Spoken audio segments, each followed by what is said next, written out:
Let me ask you first, because we report here all day long on companies in the luxury space that are under a lot of pressure lately. Why make the decision to spend the money it must have cost you to renovate this flagship mansion in a time when luxury margins are getting hit? Well, Cartier is almost 170 years old, so for us, this is just another reflection of our investment in the long term. We have always had product and exceptional design that clients look for to keep and enjoy for now as well as the future, and this renovation is part of that. It's part of our long-term investment as well. Do you feel, though, I mean, I've been into the store a few times. It's definitely a mecca for watch lovers. But also, there's a huge tourist component to it, or the last time I was in there is, just because of the location, if not because of the brand. Do you see a slowdown in that? Do the tourists continue coming? And does the spending severely affected by the dollar? You know, the wonderful thing about New York is that it's an attraction for everyone, both Americans, local clients, international tourists, international business travelers. So for us, New York is just, again, a very strong place, no matter what is going on in the rest of the world. We always have and will continue to have a strong interest in Cartier. And in particular with this mansion, it now gives clients an additional reason to visit us. So when I think of the brand, I think of the watches, just because that's where my interests lie. A lot of women I know think of the red boxes containing something else, right? Do you get the lion's share of your revenue from the rocks, from the jewelry, or do the watches actually make a dent in the top line? Well, we actually don't report out by product line, but I can tell you that we started as a jeweler, and we were known as the king of jeweler and the jeweler to kings. So for us, both jewelry and watches are an important part of our collections, as well as accessories.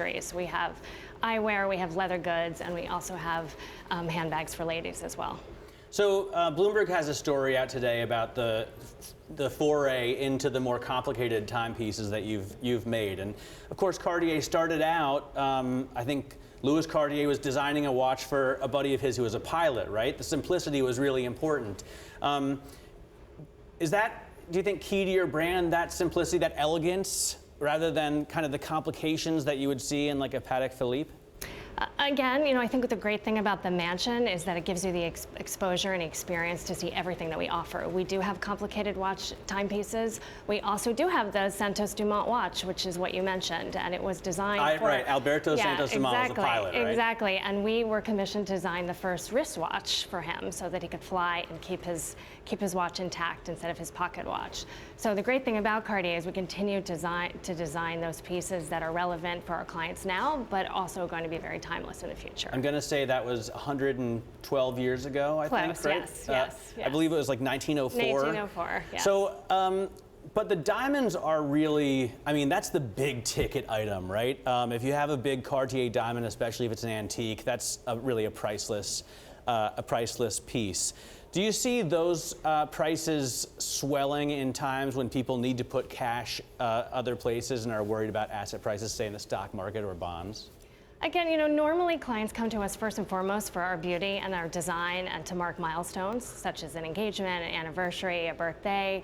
But what's also wonderful is that a lot of our clients also are now seeing that there is an investment value attached to our creations. And when you see our result at auction, you see that there is quite often a bump on something that is a Cartier piece. And you know, we've had famous clients such as Elizabeth Taylor and Grace Kelly, and you know, our clients have said that they come to look for us for those things that they will enjoy now and also in the future. So how does Cartier then separate itself? I mean, how do you attract Grace Kelly, you know, so that she thinks, I have to buy a Cartier diamond rather than something from some other, I don't know a lot of diamond makers, but some De Beers, you know, products. Is it the setting? Is it the design? Is it the choice of the stone? You know, it's a little bit of everything. We're very discerning in our selection of both the design, the setting, the quality of the diamond. Just a very small percentage of the world diamonds meet our standards. But then it's also the experience. It's being that part of that Cartier family and part of our history.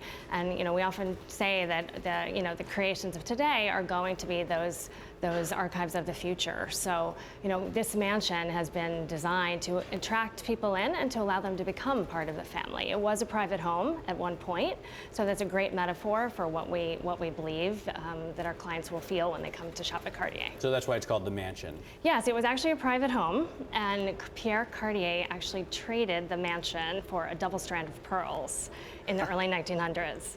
So the owner's wife really wanted our pearl necklace, and they made a trade. So that's how we came to get the mansion on Fifth Avenue. It would have to be a pretty serious set of pearls these days. Yes.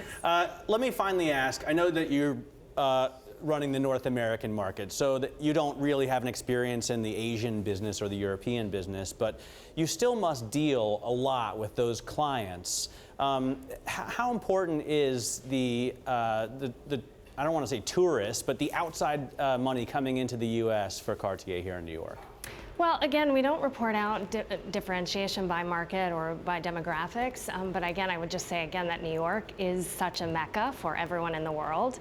We're fortunate that we have a lot of strong local clientele in the U.S. as well, so you really see everything.